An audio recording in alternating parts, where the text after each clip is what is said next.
कृष्ण जन्माष्टमीच्या शुभ मुहूर्तावर आणि दहीहंडीच्या सर्वांना शुभेच्छा देऊन आजच्या या व्हिडिओ सेशनला आपण सुरुवात करूया. पहिल्यांदाच तुम्हाला सर्वांना मी सांगतो की नेहमी माझ्यासोबत तुम्ही सर्वांनी असं म्हणायला पाहिजे की I will become a good English speaker. कारण या पूर्ण व्हिडिओ सिरीजचा जर आपण अर्थ काढला, मतितार्थ काढला, पर्पज काढला तर तो एकच आहे की आपल्या सर्वांना एक चांगलं इंग्रजीचं स्पीकर व्हायचं आहे. तर या लेक्चर सिरीजमध्ये आपण प्रॅक्टिकल नंबर 2 बघणार आहोत, फनेमिक ट्रान्स्क्रिप्शन. फनेमिक ट्रान्स्क्रिप्शन काय असतं, कसं तुम्हाला प्रॅक्टिकल तयार करायचं आहे, कशी त्यावरती असाइनमेंट लिहायची आहे, कोणते शब्द असणार आहेत, आणि सर्वात महत्त्वाचं येणाऱ्या कमिंग टेस्टमध्ये युनिट टेस्ट 1मध्ये तुम्हाला 2 किंवा 4 मार्कांचा प्रश्न हा फनेमिक ट्रान्स्क्रिप्शनवर विचारला जाऊ शकतो. त्याचप्रमाणे फायनल बोर्डाची जी एक्झाम असेल त्याच्यामध्ये पण 4 मार्कांचा प्रश्न तुम्हाला फनेमिक ट्रान्स्क्रिप्शनवर विचारला जाऊ शकतो. सो हा व्हिडिओ कम प्रॅक्टिकल नंबर 2 तुमच्यासाठी खूप महत्त्वाचं आहे. So what is this phonemic transcription? First of all let us understand काय आहे फनेमिक ट्रान्स्क्रिप्शन हे आपण पहिल्यांदा जाणून घेऊया. फनेमिक ट्रान्स्क्रिप्शनमध्ये सर्वात आधी तुम्हाला प्रत्येक जे 44 साऊंड्स आहेत इंग्रजीचे, प्रत्येक साऊंडचा सिम्बल काय आहे, जसं अ, ई, ई, उ, ए, ॲ, ऑ, आ, ए, आई, उ, ए, हे डिप्थॉंग्स आहेत. त्याच्याप्रमाणे जे कॉन्सोनंट साऊंड्स आहेत 24, जसं फ, व, स, झ, ट, ड, म, न, ङ, य, र, ल, व, श, स, झ, ज, झ, हे सर्व जे साऊंड्स सिम्बल्स आहेत हे तुम्हाला माहिती असणं गरजेचं आहे. आणि त्याचप्रमाणे जे प्रायमरी स्ट्रेस आणि सेकंडरी स्ट्रेसच्या मार्क्स आहेत त्या तुम्हाला माहिती असणं गरजेचं आहे. सो सर्वात आधी फनेमिक ट्रान्स्क्रिप्शनचा अर्थ होतो की जे काही साऊंड सिम्बल्स आहेत, एखादा शब्द उच्चारल्यानंतर त्या शब्दामध्ये असलेले साऊंड्स, त्यांचे जे सिम्बल्स आहेत ते आपल्याला स्लँट बारमध्ये लिहिणं आणि त्या पूर्णपणे स्पेलिंगमध्ये किंवा उच्चारामध्ये जे स्ट्रेस असतात, प्रायमरी स्ट्रेस आणि सेकंडरी स्ट्रेस, ते आपण कुठे द्यायचे आहेत हे सिम्बल माहिती असणं म्हणजे फनेमिक ट्रान्स्क्रिप्शन होय. तुम्ही स्लाईडमध्ये बघू शकता, मी काहीतरी लिहिलं आहे. तुमच्यापैकी कोणी प्रयत्न करेल का मी काय लिहिलेलं आहे?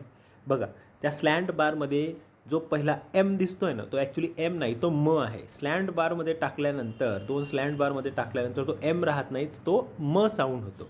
नंतरचा साऊंड आहे अ. त्याच्यानंतर एक मार्क आहे बघा खाली दिलेलं, स्ट्रेस मार्क म्हणतात त्याला. खाली असेल तर तो सेकंडरी स्ट्रेस मार्क असतो आणि वर असेल तर तो प्रायमरी स्ट्रेस मार्क असतो. सेकंडरी स्ट्रेस मार्क म्हणजे काय, तिथे आपण त्या सिलॅबलचा थोडा कमी स्ट्रेसने उच्चार द्यायचा आहे, एम्फोसिस कमी द्यायचा आहे. आणि प्रायमरी स्ट्रेस म्हणजे असा स्ट्रेस असतो की त्या सिलॅबलवर आपल्याला प्रकर्षाने जास्तीचा एम्फोसिस द्यायचा असतो उच्चार करत असताना एखाद्या शब्दाचा. सो जर स्लँट बारमध्ये तुम्ही बघितलं तर हे पूर्णपणे जे आहे ते फनेमिक ट्रान्स्क्रिप्शन आहे. ते तुम्हाला डिक्शनरीमध्ये, ऑनलाईन डिक्शनरीमध्ये किंवा नवनीतची जी डिक्शनरी असेल तुमच्याकडे त्याच्यामध्ये पण तुम्हाला बघायला मिळेल. स्लँट बारमध्ये जे काही साऊंड आहेत आणि त्यांचे सिम्बल्स मी दिलेले आहेत ते तुम्हाला वाचून दाखवतो, म्हणजे तुम्हाला कळेल की कोणता शब्द मी लिहिलेला आहे, कोणत्या शब्दाचा तो उच्चार आहे. जसं म पहिला आहे, दुसरा उलटा ई दिसतो तो अ आहे, नंतर क आहे, त्याला के नाही म्हणायचा कारण तो स्लँट बारमध्ये आहे, क आहे. त्याच्यानंतर ॲचा सिम्बल आहे, एक उलटा ई आणि एक सरळ ई एकमेकांना जोडलेले आहे, त्याला ॲ म्हणतो आपण. नंतर एन दिसतोय ना, तो न साऊंड आहे. नंतर आय दिसतोय ना, तो ई साऊंड आहे, शॉर्ट ई. परत क, परत अ आणि नंतर ल. समजलं काय आहे ते? मकॅनिकल. काय आहे ते? मकॅनिकल. आपण आतापर्यंत म्हणतो मेकॅनिकल, जे की चुकीचं आहे. मे नाही होत उच्चार, म होतो, मकॅनिकल. आणि खालचं तुम्हाला नक्कीच समजलं असेल आता काय आहे. बघा, ई दिसतोय स्लँट बारमध्ये, ए, न, D3 म्हणजे ज, आई म्हणजे ई आणि वरती प्रायमरी स्ट्रेस मार्क आहे, न, नंतर इ हा डिप्थॉंग आहे, नंतर र, नंतर ई, आणि हा जो एन सारखा दिसतो आहे ना, हत्तीच्या सोंडेसारखी त्याची सोंड थोडी आपण खाली लांबवली आहे, तो आहे ङ, म न ङ मधला ङ. So mechanical engineering. मग परीक्षेमध्ये 4 मार्कांसाठी एकतर तुम्हाला अशा प्रकारे फनेमिक ट्रान्स्क्रिप्शन दिलेलं असेल आणि त्याचं स्पेलिंग विचारलं जाईल, किंवा स्पेलिंग दिलं जाईल लाईक मकॅनिकल इंजिनियर आणि त्याचं फनेमिक ट्रान्स्क्रिप्शन विचारलं जाईल. इन बोथ द केसेस तुम्हाला हे सिम्बल्स माहिती असणं गरजेचं आहे. लक्षात ठेवा, प्रोनन्सिएशन आपल्याला जे साऊंड सिम्बल्स लिहायचे असतात ते स्लॅन्ट बारमध्येच लिहायचे असतात, तरच ते साऊंड सिम्बल म्हणून गणले जातात. अदरवाईज ते अल्फाबेट्स होत असतात. जसं की म आलेला इथे, क आलेला आहे, न आलेला आहे. तर हे जर आपण सेपरेट लिहिले, स्लॅन्ट बारमध्ये नाही लिहिले, तर ते एम के एन असं आपण उच्चारू. परंतु जर का स्लॅन्ट बारमध्ये असेल तर म क न हे साऊंड झालेले आहे, लक्षात घ्या. सो आय होप की फॉनेमिक ट्रान्स्क्रिप्शन ही टर्म तुमच्या लक्षात आलेली आहे आणि त्याच बाबतीचं प्रॅक्टिकल नंबर 2 आपल्याला करायचं आहे. So this is what phonemic transcription is. You must have understood by this time, I hope so. मग प्रॅक्टिकल नंबर 2 फॉनेमिक ट्रान्स्क्रिप्शनमध्ये काय करायचं आहे तुम्हाला? प्रॅक्टिकल कम असाइनमेंटमध्ये क्वेश्चन मी दिलेला आहे, find out 20 words from an English newspaper and write their phonemic transcription. So तुमच्याकडे कोणताही एक इंग्रजीचा न्यूजपेपर तुम्ही घ्यायचा आहे, लेटेस्ट किंवा बॅकडेटेड कोणताही घेतला किंवा एखादं टेक्स्टबुक जरी घेतलं इंग्रजीचं तरी चालेल. त्या बुकमधनं किंवा न्यूजपेपरमधनं किंवा any form of English literature you select any 20 words and write their phonemic transcription in your assignment paper, on your assignment paper and perform it in practical. प्रॅक्टिकलमध्ये तुम्हाला ते कसे परफॉर्म करायचे आहेत? तुमचे शिक्षक तुम्हाला सांगतील की प्रत्येकाने समोर यायचं आहे, सर्वांच्या समोर बोर्डवर आपला शब्द लिहायचा आहे आणि त्याचं फॉनेमिक ट्रान्स्क्रिप्शन करून दाखवायचं आहे. प्रत्येकाने 20-20चे पूर्ण फॉनेमिक ट्रान्स्क्रिप्शन करणं प्रॅक्टिकलमध्ये अपेक्षित नाही, कारण एवढा वेळ नसतो. परंतु प्रत्येकाने कमीत कमी 5 शब्दांचं फॉनेमिक ट्रान्स्क्रिप्शन बोर्डवर लिहून काढायचं आहे आणि ते खूप सोपं आहे. काही लोक इथे स्मार्टपणा करतील, अगदी छोटे छोटे शब्द घेऊन येतील, मॅट, कॅट, बॅट असं काहीतरी घेऊन येतील. तुम्ही घेऊन याल, औपचारिकता पूर्ण होईल, परंतु तुम्हाला शिकायला काहीही मिळणार नाही. त्यामुळे फक्त औपचारिकता कंप्लीट करायची नाही आहे प्रॅक्टिकल सेशनमध्ये. आणि ह्याची जी असाइनमेंट आहे ते तुम्हाला पूर्ण लिहायची, ज्याच्यामध्ये 20 शब्द तुम्ही कोणत्याही इंग्रजीच्या न्यूजपेपरमधून निवडायचे आहेत. त्यांचं फॉनेमिक ट्रान्स्क्रिप्शन लिहायचं आहे, व्यवस्थित सिम्बल्स लिहायचे आहेत, प्रायमरी स्ट्रेस आणि सेकंडरी स्ट्रेस कुठे आलेला आहे ते पण व्यवस्थित लिहायचं आहे. तुम्हाला कदाचित हे समजणार नाही सुरुवातीला, तर तुम्ही डिक्शनरी, ऑनलाईन डिक्शनरी किंवा ऑफलाईन डिक्शनरीचा वापर करू शकता. ॲज इट इज तिथून कॉपी करून तुम्ही फॉनेमिक ट्रान्स्क्रिप्शन लिहू शकता. परंतु तुम्हाला प्रत्येक सिम्बल कोणता आहे प्रत्येक साऊंडचा हे समजलं तर फॉनेमिक ट्रान्स्क्रिप्शन कोणत्याही शब्दाचं तुम्हाला करता येईल, my guarantee. So don't wait, complete this practical with confidence, with preparation. Find out any English newspaper, find out 20 words out of it, make their phonemic transcription, take help of any online dictionary or offline dictionary, so that initially you can understand it, practice it, and during your practical sessions for 2 hours every student will come forward and minimum 5 words with their phonemic transcription he or she will make others understand. That will help others also.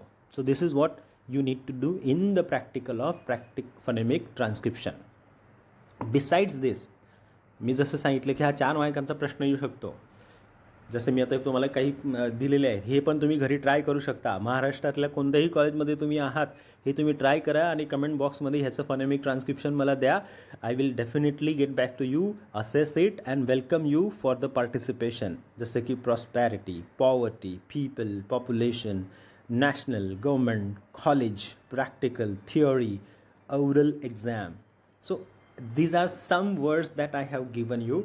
You can try and write down the phonemic transcription of these words. Some few more words like unit, marks, ranks, teachers, celebration, freshers, seniors, canteen, campus, department.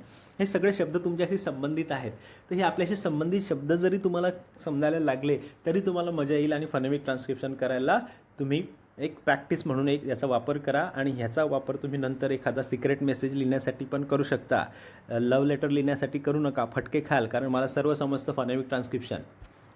पुढचा question आहे प्रॅक्टिकलमध्ये आणि असाइनमेंटमध्ये तुम्हाला हे करायचंच आहे.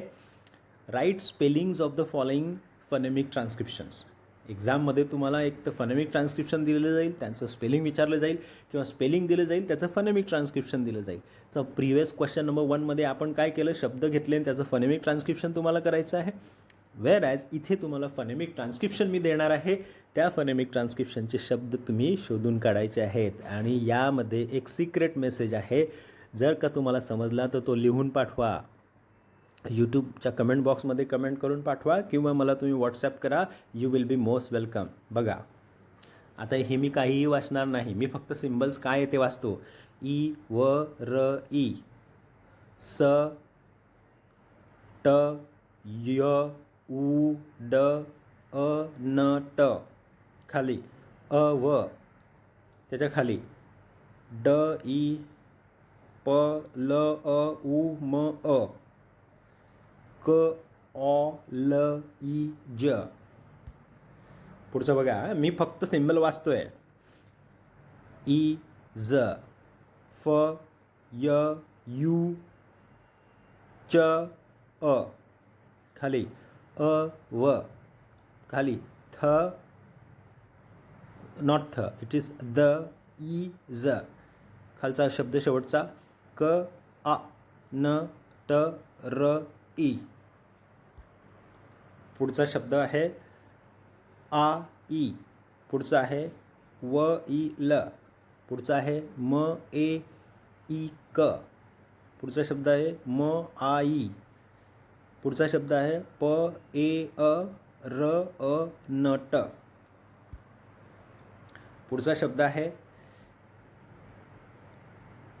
ट E च अ ज, पुढचा शब्द आहे र ए ल अ ट ई व्ह, पुढचा शब्द आहे व्ह ए र ई, पुढचा शब्द आहे प र आऊ ड, पुढचा शब्द आहे अ व म ई. आता हे फनेमिक ट्रान्स्क्रिप्शन आहे. कोणाला ग्रीक आणि लॅटिन वाटत असेल काही काळजी करू नका, थोडंसं प्रॅक्टिस करा, थोडासा दिमाग लावा. एवढे व्हिडिओ तुम्ही बघितल्यानंतर नक्कीच तुमच्यामध्ये कॉन्फिडन्स आलेला असेल. आणि ह्यामध्ये जो मेसेज आहे सिक्रेट मेसेज, त्याचं पूर्ण वाक्य आहे एक, ते मला लिहून पाठवा, मी वाट बघतोय. आणि हे प्रॅक्टिकल नंबर 2 तुम्हाला कंप्लीट करायचं आहे असाइनमेंटमध्ये पण, आणि प्रॅक्टिकलला येत असताना 5 शब्द त्याचं फनेमिक ट्रान्स्क्रिप्शन सर्वांच्या समोर तुम्हाला लिहून दाखवायचं आहे. आणि 3 फनेमिक ट्रान्स्क्रिप्शन आणि त्याचं स्पेलिंग पण तुम्हाला लिहून काढायचं आहे, दाखवायचं आहे सर्वांच्या समोर. सो हेच तुम्ही प्रॅक्टिस करून या, हेच लिहा तुमच्या असाइनमेंटमध्ये. I will be happy, more than happy to know that you have understood this message and you have understood this theory part of phonemic transcription. Happy learning. Enjoy your diploma engineering first year, first semester with Ram Patel from Government Polytechnic Thane. Thank you so much.